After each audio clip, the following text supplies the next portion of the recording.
ঘোষণা করতে চাই, যারা সন্ত্রাসীদের দিয়ে গণসংযোগ করতে চায়, যারা সন্ত্রাসীদের দিয়ে রাতের ভোট দখল করতে চায়, যারা স্ট্রিট স্মাগলারকে দিয়ে ভোটে কারসাজি করতে চায়, আমরা 12 তারিখ তাদেরকে ইনশাআল্লাহ লাল কার্ড দেখিয়ে দিব। আমরা কি পারবো লাল কার্ড দেখাতে? সম্মানিত উপস্থিতি, আপনারা জানেন 11 দলীয় জোট যখন গঠন করা হচ্ছে, আমাদের জাতি খুবই ক্রান্তি লগ্নে আছে।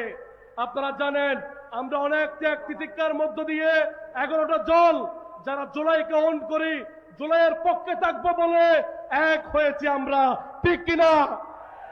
এই 11 দলীয় জোটের অনেকগুলো সিদ্ধান্ত আপনাদের পছন্দ নাও হইতে পারে। সব সিদ্ধান্ত কি পছন্দ হবে? কথা আছে।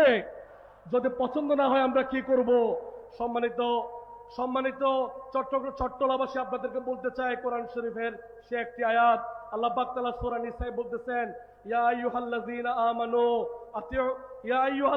আমানু আতিউল্লাহ ওয়া আতিউর রাসূল ওয়া উলিল আমরি মিনকুম।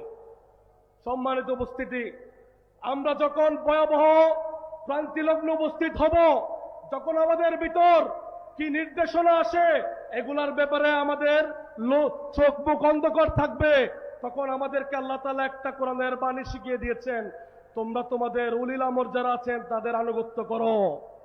আপনারা কি উলিল আমরের আনুগত্য করতে রাজি আছেন? আপনারা কি উলিল আমরের আনুগত্য করতে রাজি আছেন? আপনারা কি চট্টগ্রাম মাঠকে 11 দলীয় জোটকে উপহার দিতে রাজি আছেন?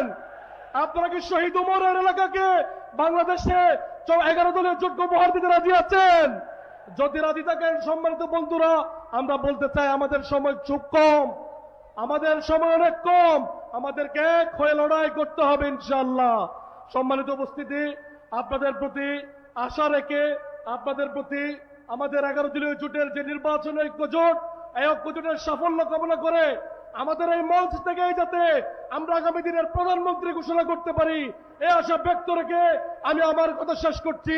আসসালামু আলাইকুম ওয়া রাহমাতুল্লাহ।